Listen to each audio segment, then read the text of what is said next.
सभी YouTube के दर्शकों को मेरा प्रणाम। आपका स्वागत है एक बार फिर डॉक्टर राजेश वर्मा के YouTube चैनल पर। और अब मैं आपके साथ शेयर करूंगा बहुत एक इंपॉर्टेंट टॉपिक जिसमें बहुत सारे विद्यार्थी कठिनाई समझते हैं और थोड़ा सा अच्छा अपने आप को पाते हैं कि भाई हमसे ये काम नहीं होगा। तो ये डिस्कशन जो आपके सामने है वो है केंद्रीय प्रवृत्तियों के माप, यानी कि जो सेंट्रल टेंडेंसीज होती हैं डेटा की, उसके कौन कौन से मेजर्स होते हैं, यानी कि हम डेटा की जो सेंट्रल टेंडेंसीज हैं उनको किस प्रकार से माप सकते हैं। तो वो आपके साथ में शेयर कर रहा हूं। चलिए शुरुआत करते हैं। एज इट इज जैसे है, सबसे पहले बात करेंगे हम परिभाषा की। परिभाषा क्या है? देखिए, एक सीधी सी सिंपल सी लाइन में एक ही परिभाषा है इसकी। डेटा की मध्य बिंदु की ओर बढ़ने की प्रवृत्ति, यानी कि जो डेटा है उसका मध्य बिंदु किस तरफ है, उसकी तरफ ओरिएंटेशन होने की, उसकी तरफ झुकाव की उसकी जो प्रवृत्ति होती है उनको हम सेंट्रल टेंडेंसीज कहते हैं, केंद्रीय प्रवृत्ति कहते हैं। या दूसरी बात, दूसरी परिभाषा, ऐसा एकल संख्यात्मक मान, यानी कि जो सेंट्रल टेंडेंसीज होती हैं वो एक सिंगल वैल्यू होती है, क्वांटिटेटिव वैल्यू होती है, एक वैल्यू जो डेटा के वितरण के परिकलित, यानी कि जो कैलकुलेटेड केंद्रीय मान की तरफ उन्मुखीकरण को दर्शाता है। यानी एक ऐसा मान, एक ऐसी वैल्यू, वो ये बताती है, एक सिंगल वैल्यू बता देगी कि डेटा किस तरफ उन्मुख होता है। ठीक है। इस मूल्य को कभी कभी डेटा का नाभिकीय मूल्य भी कहा जाता है, क्योंकि अगर वो केंद्रीय प्रवृत्ति है और एक मध्य बिंदु वो है तो उसको न्यूक्लियस, डेटा का न्यूक्लियस भी कहते हैं, या उसको न्यूक्लियर वैल्यू भी कहा जा सकता है। ठीक हो गया। एक नंबर प्रश्न आ सकता है कि वो डेटा का न्यूक्लियर वैल्यू किसे कहा जा सकता है? जो उसकी सेंट्रल टेंडेंसीज हो सकती हैं, कौन कौन सी होती हैं? कोई बात नहीं, अब धीरे धीरे जैसे जैसे हम बढ़ते जाएंगे इस वीडियो में आपके साथ में वो शेयर करता जाऊंगा। ठीक, अब हम बात करते हैं कुछ परिचय की। केंद्रीय प्रवृत्ति जो है, सेंट्रल टेंडेंसी उसकी। केंद्रीय प्रवृत्ति शब्द 1920 के दशक के उत्तरार्ध की देन है। अर्थात जो 1920 का दशक था, लगभग उसके आधे से ज्यादा जो बीत गया था समय ना, उस समय ये शब्द निकल कर आया था। इसको बोलते हैं सेंट्रल टेंडेंसी। सांख्यिकी, स्टैटिस्टिक्स, विशेष रूप से सामाजिक अनुसंधान में केंद्रीय प्रवृत्ति एक प्रकार का औसत होता है। सांख्यिकी के अंदर ना जो स्टैटिस्टिक्स है उसके अंदर जो सेंट्रल टेंडेंसीज होती हैं वो it's a type of average, एक प्रकार का औसत होता है। आमतौर पर औसत तीन प्रकार के होते हैं, और ये जो सेंट्रल टेंडेंसीज है इसको आप तीन तरीकों से माप सकते हैं, अलग अलग तरीके। ठीक है। और वो अलग अलग डेटा के लिए, अलग अलग इस्तेमाल के लिए उनको मापा जाता है। जैसे कौन कौन से होते हैं? आपको, आपने सब बिल्कुल अच्छे से सुना हुआ है, ट्रिपल एम है वो। मीन, मीडियन, मोड, हिंदी में बोलते हैं मध्यमान, मध्य एवं बहुलक। ठीक। अब औसत जो है या एवरेज है, ऐसी संख्या होती है जो स्कोर, जो हमने डाटा लिया है वो या जो व्यक्ति है, इंडिविजुअल्स हैं, के एक समूह के केंद्रीय मूल्य को दर्शाती है। ये मैं आपको बता चुका हूं पहले से ही। दूसरे शब्दों में, केंद्रीय प्रवृत्ति वो एकल मूल्य होता है जो आमतौर पर वितरण के मध्य, वितरण क्या है? Distribution data. आपने किसी कोई एक्सपेरिमेंट किया, उस पर आपने कोई डेटा कलेक्ट किया, जो डेटा आपने कलेक्ट किया है ना, वो डेटा को, उसको डिस्ट्रीब्यूशन कहते हैं, वितरण कहते हैं। डिस्ट्रीब्यूशन के मध्य या केंद्र में स्थित होता है वही वैल्यू जो सेंट्रल टेंडेंसी है, उसके सेंट्रल में स्थित होती है, जहां अधिकांश डेटा संकेंद्रित होता है। ज्यादातर डेटा वहीं पर, डेंसिटी होती है डेटा की, ज्यादा से ज्यादा डेटा आपको वहीं मिलेगा, उस केंद्र के आसपास ही इर्द गिर्द घूमता हुआ मिलता है। जैसे कॉलेज में आप जाते हैं ना, कॉलेज में आपकी क्लास में कोई बच्चा, कोई लड़का या लड़की बहुत अच्छा पढ़ने वाला होगा, तो क्या होगा, सारे उसके आसपास ही घूमते फिरते रहते हैं, या तेरी प्रैक्टिकल फाइल दे दे, या एक बार ये जो तुमने नोट्स बनाए थे ये दे दे।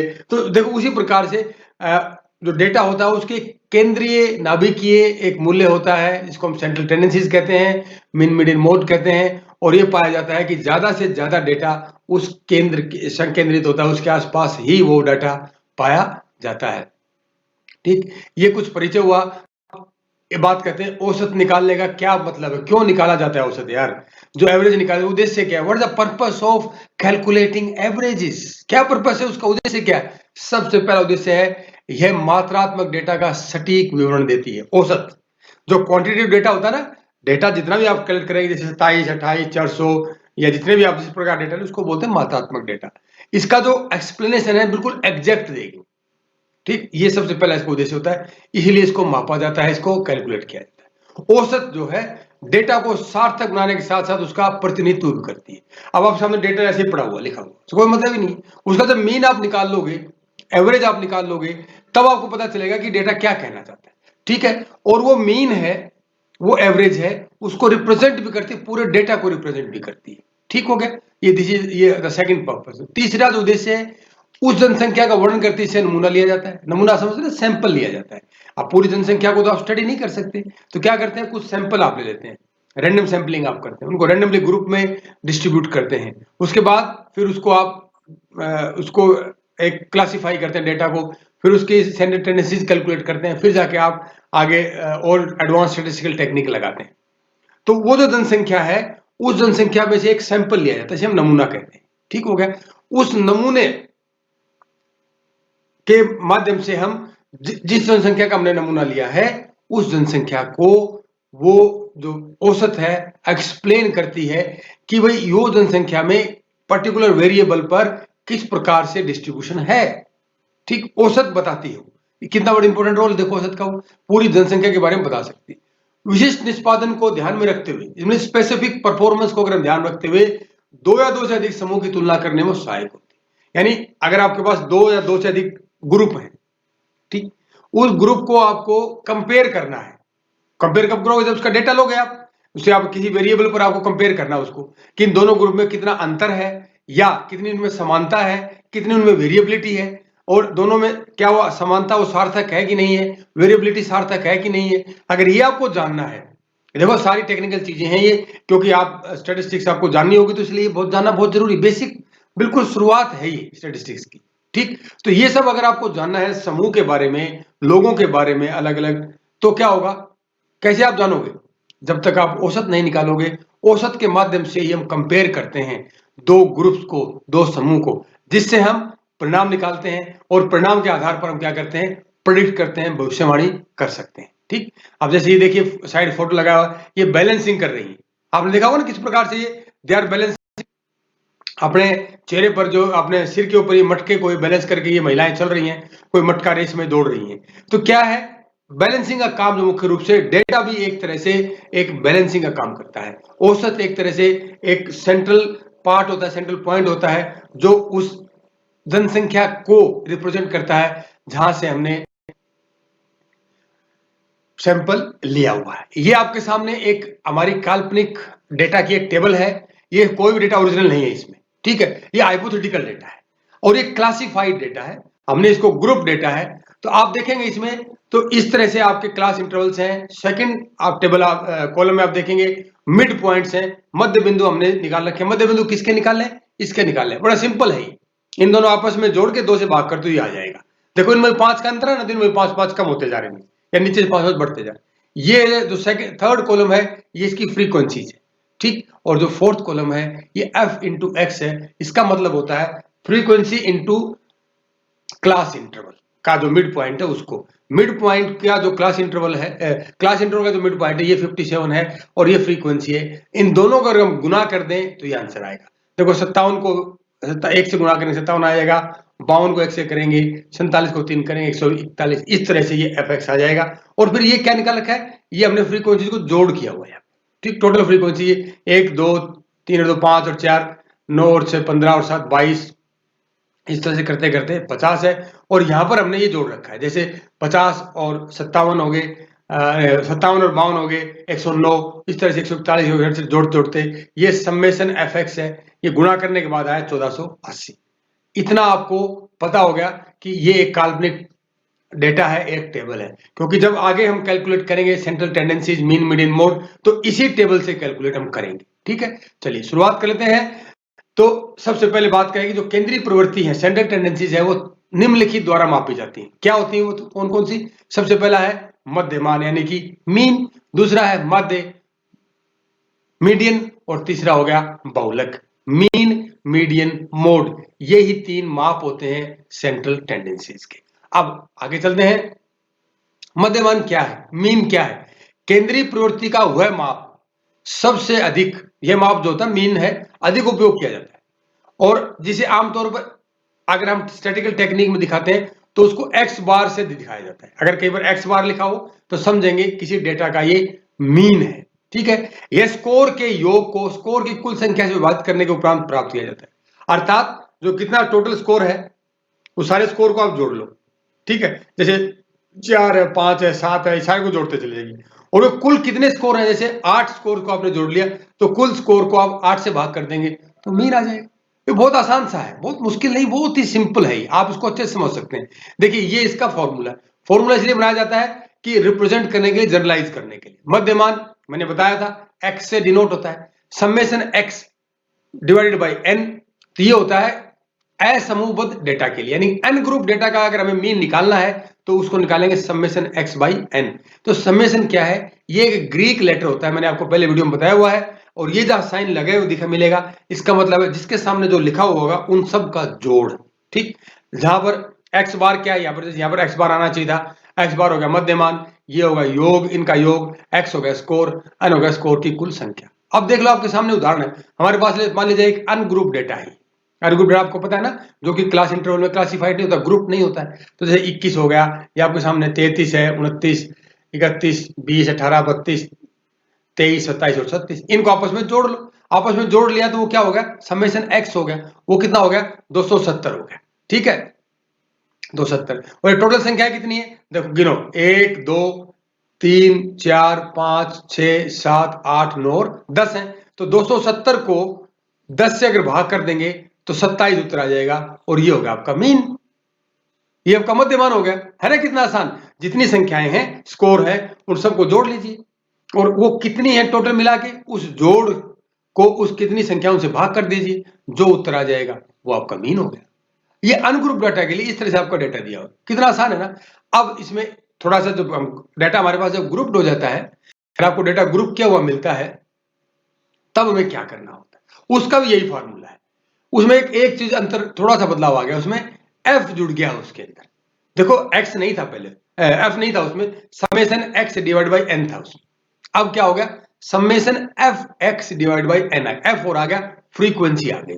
और उस तरह से आपको टेबल दी जाएगी, टेबल दी जाएगी तो उसमें आप क्या क्या कैलकुलेट करना होगा। सबसे पहले आप क्या करेंगे, ये देखो टेबल है आपके सामने, मिड पॉइंट निकाल लेंगे। ठीक है, मिड पॉइंट निकालने का मैंने तरीका बता दिया। उसके बाद ये फ्रीक्वेंसी आपको दी गई होगी निकालने के लिए, ऑलरेडी दे रखी होगी, तो आपको क्लास इंटरवल और फ्रीक्वेंसी दे रखी होगी। आपको सबसे पहला काम होगा मिड पॉइंट निकालना। फिर क्या होगा, जब मिड पॉइंट आप निकाल लेंगे तो आप क्या करेंगे, मिड पॉइंट को एफ से गुणा करते चले जाएंगे, एफ एक्स हो गई। ये सिंपल सा तरीका बता रहा हूं, और भी बहुत से तरीके हैं, अज्यूम्ड मान के लोग निकालते हैं, ये सबसे आसान और एक अच्छा तरीका है आपके लिए।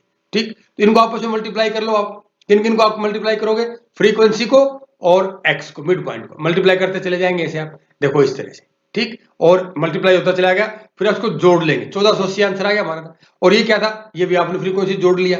ये भी फ्रीक्वेंसी क्या मतलब है, मतलब इतना टोटल स्कोर हमारा इतना है और स्कोर का सम इतना है, तो अब क्या करेंगे, तो 1480 को 50 से भाग कर दो, क्योंकि समेशन एफ एक्स तो हमारा 1480 है और फ्रीक्वेंसी हमारी है 50, तो 29.60। ये लो, ये आपका ग्रुप डेटा का मीन आ गया। है कोई मुश्किल, सिंपल सा तरीका है। फिर दोहरा देता हूं, क्लास इंटरवल ले लीजिए, क्लास इंटरवल आपको दिए हुए मिलेंगे, साथ में आपको फ्रीक्वेंसी दिए हुए मिलेंगी। ठीक हो गया, आपको पहला काम क्या है, क्लास इंटरवल का मिड पॉइंट निकालना। मिड पॉइंट कैसे निकालेंगे, दोनों क्लास इंटरवल को आप जोड़ दीजिए, उसको 2 से भाग कर दो, इस तरह से सारे क्लास इंटरवल आ जाएंगे, वो मिड पॉइंट आ जाएंगे। उन मिड पॉइंट्स को, मध्य बिंदु को आप फ्रीक्वेंसी से, आवृत्ति से गुणा करते चले जाइए, तो वो एफ एक्स आ जाएगा। उस एफ एक्स को सारे को आप जोड़ लीजिए और फिर फ्रीक्वेंसी को जोड़ लीजिए। एफ एक्स का जो टोटल कुल योग आएगा उसको फ्रीक्वेंसी के कुल योग से भाग कर दीजिए, आपका ये मीन आ जाएगा किसका, ग्रुप डेटा का, समूहबद्ध डेटा का। समझ में आया, आशा आपको समझ में आ गया होगा। एक बात इसमें इंपॉर्टेंट करने वाली बात है, जो मध्यमान है, जो मीन निकल कर आता है, वो जो डिस्ट्रीब्यूशन होता है, कोई भी डेटा होता है, उस पर एक बिंदु होता है, कोई स्कोर नहीं होता है। आप देखेंगे कि जो आपको 29.6 आया है, यहां पर कहीं नहीं दिया हुआ। पिछले में भी जो हमारा 27 स्कोर आया था, 27 कहीं दिया हो सकता ना दिया हो, एक बिंदु होता है। जैसे कि ये एक लाइन, एक लकड़ी है, एक मान लीजिए इस तरह से, इसके ऊपर अगर मीन निकालना है तो बैलेंस सेंटर में आ जाएगा, ये मीन हो गया इसका। ठीक हो गया ना, ये इसका एक बिंदु है, कोई स्कोर नहीं है इस पे। तो हमेशा याद रखें, मीन क्या होता है, एक किसी भी डिस्ट्रीब्यूशन का एक बिंदु होता है, कोई स्कोर नहीं होता है। ठीक हो गया। आगे चलते हैं। मध्यमान के अन्य प्रकार जो आते हैं, और भी कई मीन होते हैं। अरिथमेटिक मीन सिंपलेस्ट मीन था। दूसरे जो अलग अलग टाइप होते हैं, अलग अलग मीन के अलग अलग टाइप्स होते हैं, वो एक देखिए वेटेड मीन को बोलते हैं, भारित मध्यमान। दूसरा होता है हार्मोनिक मीन, ये भी एक प्रकार का मध्यमान है। अगर आप डीप स्टैटिस्टिक्स के आप स्टूडेंट हैं तो इसको आप जानते होंगे। अगर आप मनोविज्ञान के स्टूडेंट हैं तो थोड़ा बहुत इसके बारे में आपको जानना जरूरी है। जब एडवांस स्टैटिस्टिक्स पढ़ेंगे तो ये सारी चीज आपको स्कोर कैलकुलेट करनी होगी। तीसरा देखें ज्योमेट्रिकल मीन, ज्योमेट्रिकल एक मीन होता है। चौथा होता है आपका अंकगणितीय ज्यामिति मध्यमान, अर्थमेटिक ज्योमेट्रिक मीन होता है। और पांचवा आपका होता है जड़ माध्य वर्ग मध्यमान, यानी कि रूट मीन, स्क्वायर मीन। और छठा होता है हेरोनियन मीन मध्यमान, यानी कि हेरोनियन मीन। तो कैसे निकाले जाते हैं उन सब के फॉर्मूलेज यहाँ पर हैं। और अगर आप यहाँ फॉर्मूले नहीं देखना चाहते हैं, अच्छे आपको समझ में नहीं आ रहे, तो आप YouTube पर और भी चैनल्स हैं, और भी बहुत सारी इंफॉर्मेशन है वहां पर आप देख सकते हैं, किताबों से देख सकते हैं। लेकिन मध्यमान के अलग प्रकार भी हैं, केवल एक ही नहीं होता है। अरिथमेटिक मीन मैंने जो आपको बताया वो एक अलग है, और उसको छोड़कर ये अलग अलग टाइप्स होते हैं मीन के। तो ये आपको जानने जरूरी है। ठीक, तो ये होते हैं आपके मीन के डिफरेंट डिफरेंट टाइप्स। मध्यमान और मध्यमान के प्रकार जानने के बाद आगे हम चलते हैं, वो है हमारा माध्य, मीडियन। ठीक, माध्य या मीडियन किसी माप का जो कोई डिस्ट्रीब्यूशन है या कोई भी डेटा है, वह बिंदु होता है जिसके उस बिंदु से ऊपर आधा डेटा होता है और जिसके नीचे भी आधा डेटा होता है। मीन क्या है? मीन का मतलब होता है, ये मान लीजिए एक लकड़ी है, उस पर किसी एक बिंदु पर आप उस लकड़ी को ऐसे बैलेंस कर लो, जिस पॉइंट पर बैलेंस करेंगे वो तो कहलाता है मीन, मीडियन, मीन जिसको बोलते हैं मध्यमान। और उस लकड़ी को आप दो टुकड़ों में बांट दो, बिल्कुल आधा आधा, आधा उधर आधा उधर, ठीक हो गया, तो वो कहलाता है मीडियन। तो इसी प्रकार डेटा में, किसी वितरण में मीडियन वह मूल्य होता है, वह वैल्यू होती है जिसके ऊपर आधा डेटा हो और उसके नीचे आधा स्कोर होता है। ठीक है। दूसरे शब्दों में अगर कहें, मध्य किसी वितरण का केंद्रीय बिंदु होता है, सेंट्रल जो पॉइंट है मैंने आपको बताया, क्योंकि सेंट्रल टेंडेंसी माप रहे हैं तो केंद्रीय बिंदु होगा ही होगा।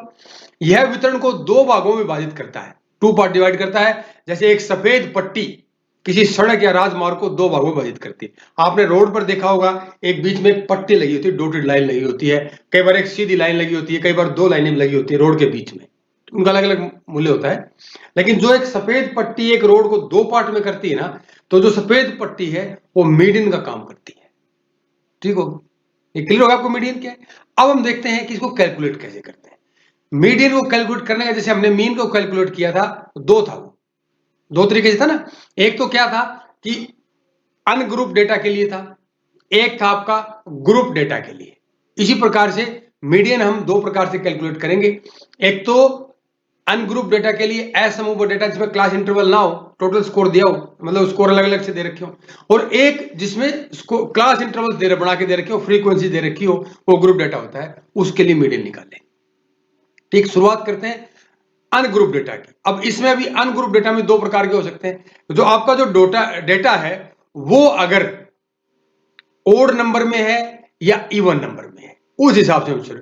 तो पहला है, अगर आपका डेटा ओड नंबर में है तो मीडियन निकालने के लिए डेटा चाहे ओड नंबर में हो चाहे इवन नंबर में हो, उसका पहला स्टेप ये होता है उस डेटा को आप एक आरोही क्रम में व्यवस्थित करें, असेंडिंग ऑर्डर में उस डेटा को आप लगाइए।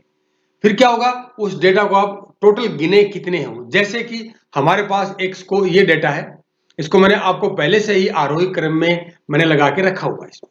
ठीक है, तो आप क्या करेंगे, इसको गिनेंगे, 1 2 3 4 5 6 7 8 9 है। मैंने बताया ना ओड नंबर में डेटा है तो 9 क्या होता है, विषम संख्या है। अब इसको आपको इसका मीडियन निकालना है, बड़ा आसान है। मैंने बताया था मीडियन वो बिंदु है जिसके ऊपर आधा स्कोर, जिसके नीचे आधा स्कोर। तो सीधी ही बात है, इसमें 4 तो इसके पहले आ जाएंगे, 4 बाद में आ जाएंगे, जो इसका केंद्र बिंदु को 27 होगा। देखो मीडियन निकालना कितना आसान है। लेकिन याद रखना, अगर आपको डेटा अनग्रुप दिया हुआ है तो उसको आप आरोही क्रम में लगाना ना भूलना। ज्यादातर विद्यार्थी जल्दी में क्या करते हैं, बड़ा आसान मीडियन निकालना, तो उसी का आधे गिन लेते हैं, आधे छोड़ देते हैं, आधे ऊपर आधे नीचे, बीच वाला निकाल कर दिया जी मीडियन, उसको आरोही क्रम में लगाना भूल जाते हैं। आप ये गलती ना करें। तो ये बात थी जब आपका स्कोर ओड नंबर में हो, विषम में हो तो उसमें मीडियन कैसे निकालना। अब अगर अदर आपका स्कोर जो है इवन नंबर में है, सम में है, ठीक, तो निम्न प्रकार से उसका मध्य निकालेंगे, उसका मीडियन कैसे निकालेंगे। तो उसका जो मध्य निकालने का जो फॉर्मूला है वो है n जमा 1/2वां स्कोर। ये क्या है मैं बताता हूं आपको। लग रहा होगा पता नहीं कुछ टेक्निकल बात आई, कुछ नहीं। सबसे पहले वही डाटा ले लेते हैं जो पिछली बार हमने इसका मीडियन निकाला था, उसमें एक और जोड़ लेते हैं। तो पिछला क्या था, 9 था आपके अंदर। अब देखो इसमें 10 होंगे, गिन सकते हैं 1 2 3 4 5 6 7 8 9 10 हो गए। तो ये तो इवन हो गया। अब आप कहेंगे सर आपने तो ये बताया था कि आधे आधे गिन लो, आधे 5 उधर बीच में क्या बचा, कुछ नहीं। तो उस परेशानी से का निजात एक इन्होंने टेक्निक निकाली है। वो क्या करते हैं, n+1/2वां स्कोर। जैसे टोटल कितने n कितना है, 10 हो गया, 10 में एक जोड़ दीजिए 11। 11 को आप 2 से भाग करेंगे तो कितना उत्तर आ जाएगा, 5.5 आ गया। अब 5.5वां स्कोर अपने को निकालना है। अब इसमें वो कैसे निकालेंगे, 5वां स्कोर तो आप बता दोगे, 5.5वां स्कोर निकालना हमारे लिए मुश्किल हो जाएगा। उसके लिए क्या करेंगे हम, पहले हम 5वां स्कोर गिन लेते हैं। देखो 1 2 3 4 5वां हो गया, ठीक है। अब आप देखेंगे तो मध्य जो है 27 से ऊपर होगा। 1 2 3 4 5वां स्कोर 27 है, इससे ऊपर होगा 29 से कम होगा, ठीक हो गया। तो कौन सा होगा, कैसे होगा ये भाई, 5वां तो स्कोर ये है और छठा स्कोर ये है, तो इन दोनों के बीच का स्कोर कैसे होगा, इन दोनों को आपस में जोड़ के 2 से भाग कर दो यार, है ना। जैसे ठीक समझ में आ गया आपका, तो स्कोर कितना होगा, वो 28 हो जाएगा। तो ये आपका मीडियन है अगर आपका डेटा अनग्रुप है और इवन नंबर में है, ठीक हो गया। आप देख सकते हैं ये जैसे मीडियन ही रहा, एक 5 foot 3 inch, 5 foot 6 inch, 5 foot 9 inch, 6 foot और 6 फुट 3 इंच, इनका मीडियन ही हो गया। समझ आ गया ना मीडियन आपका क्या होता है। तो इस प्रकार से हमने क्या किया है, मीडियन निकाला है अनग्रुप डेटा का, और वो भी अनग्रुप डेटा अगर आपका इवन है या ओड है, ठीक है। अब बात आती है ग्रुप डेटा के मीडियन निकालने की गणना। इसमें थोड़ी सी टेक्निक है, थोड़ा सा टेक्निकल है, लेकिन है ये भी बहुत ही आसान। शुरुआत करते हैं। अगर समूह डेटा है तो आपको इस तरह दिया होगा, क्लास इंटरवल बना के दिए होंगे और आपको फ्रीक्वेंसीज बना के दी होंगी। आपको क्या करना है, तुरंत एक और कॉलम बना लेना आपके आंसर शीट में, उसको लिख देगा आप CF, कुमुलेटिव फ्रीक्वेंसी, संचयी आवृत्ति इसको बोलते हैं। संचयी आवृत्ति क्या है, आप देखें यहाँ पर 2 है, ये 2 हो गया, यहाँ पर इसमें 8 जोड़ दिया 10 हो गया, 10 में 6 16, 16 में 12 28, 28 में 7 35, 35 में 6 41, ठीक। ये से क्या बढ़ती चली जाएगी, इसको बोलते हैं कुमुलेटिव फ्रीक्वेंसी। ये आपको तुरंत कैलकुलेट कर लेनी है, और जैसे आप कैलकुलेट कर लेंगे तो आप उसके अंदर अपना फॉर्मूला लगा दें, मध्य निकालने की टेक्निक आप लगा दें। अब कैसे निकालेंगे, सबसे पहली बात होगी हमें डेटा जो क्लास ग्रुप डेटा दिया गया उसका n/2 निकालना होता है, यानी कि जो टोटल फ्रीक्वेंसीज होती है उसका आधा निकालना होता है। जैसे यहाँ पर फ्रीक्वेंसी टोटल कितनी है 50, इसको आप जोड़ेंगे क्योंकि हमने पहले वाली टेबल ली ना, हाइपोथेटिकल डेटा है तो इसकी टोटल जोड़ेंगे तो 50 है। इसको 2 से भाग करो, आंसर उत्तर आ जाएगा 25। याद रखना ये मध्य नहीं है, ये मध्यमान क्या बोलते मीडियन नहीं है, मीडियन निकालेंगे। अब 25 जो है आप इसमें देखेंगे कि कहां फॉल करता है कम्युनिटी फ्रीक्वेंसी टेबल में, ठीक। जैसे कि अब 25 इसमें तो है नहीं, इससे तो ज्यादा है और इससे कम है, तो यानी कि इसी के अंदर पाया जाएगा 25। तो ये जो पीला वाला निशान मैंने लगाया है, तो ये आपका वो क्लास इंटरवल है जिसमें आपको मीडियन मिलेगा। अब ये बात आई ऐसा क्यों है सर, क्यों यही क्यों मिलेगा, क्योंकि 25 इसी कम्युनिटी फ्रीक्वेंसी में आता है, इसमें भी आता है लेकिन इससे पहले इसी में आता है, इसमें आता नहीं। तो आपके ये वो क्लास इंटरवल है, ये वो फ्रीक्वेंसी है जहां पर आपको मीडियन मिलेगा, ठीक हो गया। तो ये मेरे चरण वर्ग तो निकाले n/2। दूसरे चरण में क्या करते हैं, सबसे छोटे वर्ग अंतराल को के स्कोर या आवृत्ति से शुरू करके ऊपर की ओर बढ़ते आवृत्ति को तब तक जोड़ते जाए जिसे f कहा जाता है, जब तक n/2 की संख्या बराबर या उससे कम संख्या में पहुंच जाए। जैसे मैंने आपको बताया 25 तक, या तो 25 तक पहुंच जाए, ठीक है। तत्पश्चात जिस वर्ग अंतराल के अंतर्गत जो मध्य आएगा उसकी सटीक निचली सीमा, यानी कि अंग्रेजी भाषा का जो छोटा l होता है को नोट करें। जैसे 25 होगी तो इसकी, और उस वर्ग अंतराल जिसे मध्य होता है उसे पहले के वर्ग अंतराल की संचयी आवृत्ति को नोट कर ले, अर्थात f या CF वो होगी 16। मैं आपको बताऊंगा जब कैलकुलेट करूंगा ना, ये मैंने आपको सिर्फ पढ़ के बताया है कि किस प्रकार से करना क्या है। इसमें आपको 25 आपका आ गया, तो 25 इस क्लास इंटरवल में है, ठीक है। इसकी एग्जैक्ट लोअर लिमिट आप नोट कर लें, इसको आप एफ कहेंगे, ठीक। फिर आप एल कहेंगे, एल जो अंग्रेजी एक भाषा का छोटा एल होता है ना, वो फार्मूले में यूज करेंगे ना। फिर है उसकी फ्रीक्वेंसी उसी की 12, और उससे पहले वाले जो क्लास इंटरवल है उसकी क्युमुलेटिव फ्रीक्वेंसी 16, ठीक। चलो आगे वाले टेबल जाते हैं हम, ताकि मैं आपको फॉर्मूला बता दूं। उसमें तीसरा चरण क्या है, n2 को पूरा करने के लिए आवश्यक अंकों की गणना करें, यानी n/2 माइनस f निकालें। जो n/2 आया था ना, उसमें f निकालें। इस प्रकार प्राप्त हुई संख्या को मध्य वाले वर्ग अंतराल की आवृत्ति से भाग करें और परिणाम को वर्ग अंतराल के आकार से गुणा करें। तो वो आपका एक तरह से थर्ड पार्ट है, ये थर्ड स्टेज है मध्य निकालने की, मीडियन निकालने की, ठीक हो गया। अब चरण चौथा, चरण 3 में प्राप्त संख्या को मध्य वाले अंतराल की सटीक निचली सीमा में जोड़ें और वो आपका मध्य मीडियन आ जाएगा। ये देखो, आपको लग रहा होगा मैंने बड़ा जल्दी बता दिया आपको, ठीक है। इसको मैं फॉर्मूले में डालकर आपको बताऊंगा किस तरह से कैलकुलेट करते हैं। ये तो है उस फॉर्मूले का, वो फॉर्मूला कैसे बनता है, कैसे उसकी एक्सप्लेनेशन है। n/2 आपने निकाल लिया, ठीक हो गया।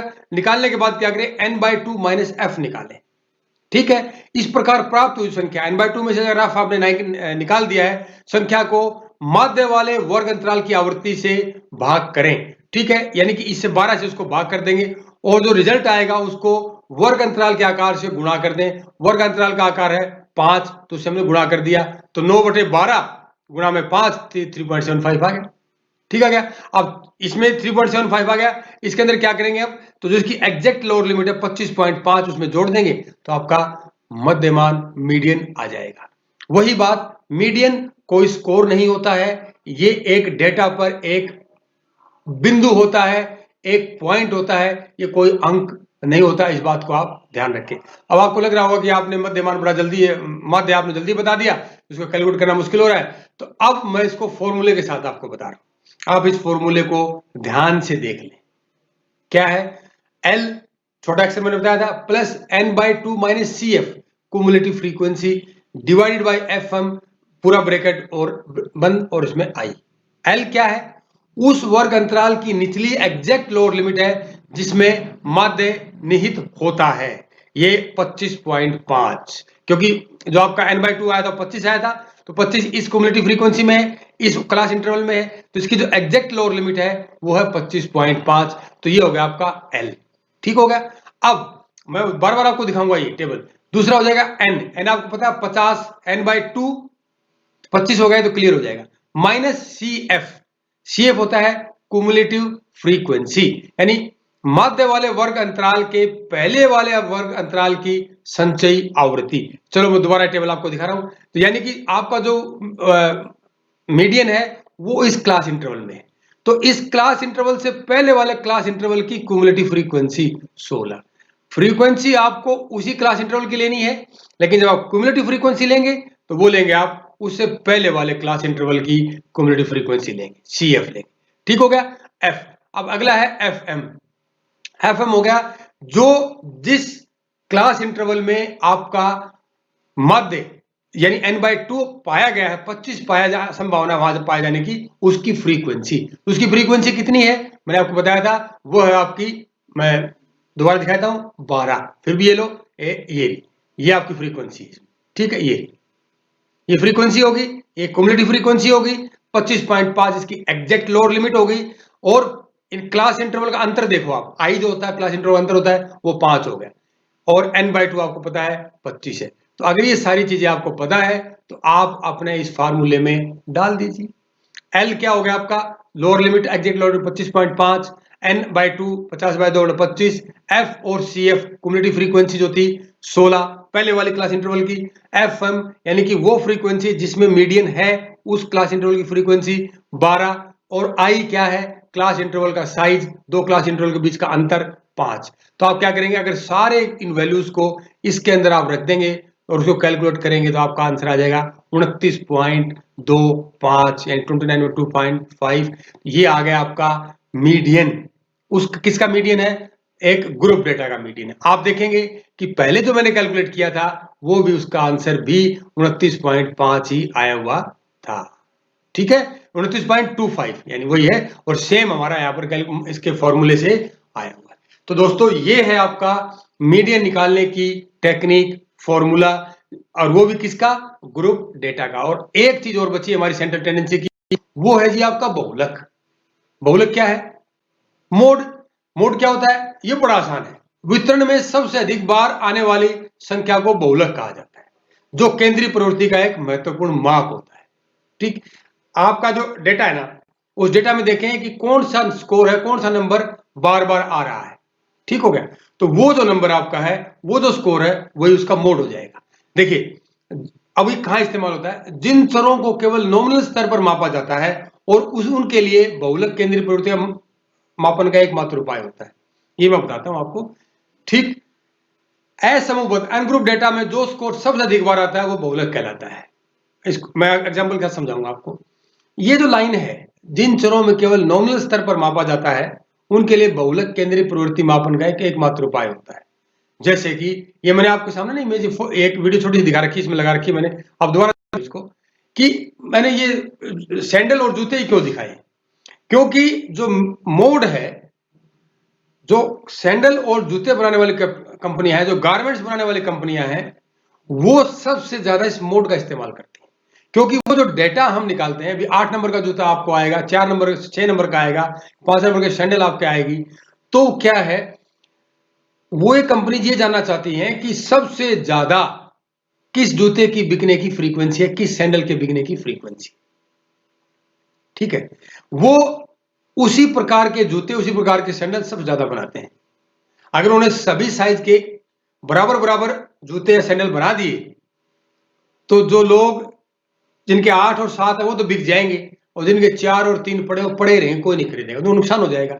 तो वहां पर देखो, क्योंकि वो जो डेटा मापन है, वो साइज जो माप रहे हैं 8 7, वो नॉमिनल लेवल है। तो वहां पर हम केवल अगर हम किसी भी डेटा अगर नॉमिनल लेवल पे है और उसका हमें सेंट्रल टेंडेंसी कैलकुलेट करनी है, उसका एक ही तरीका है और वो है मोड बहुलक।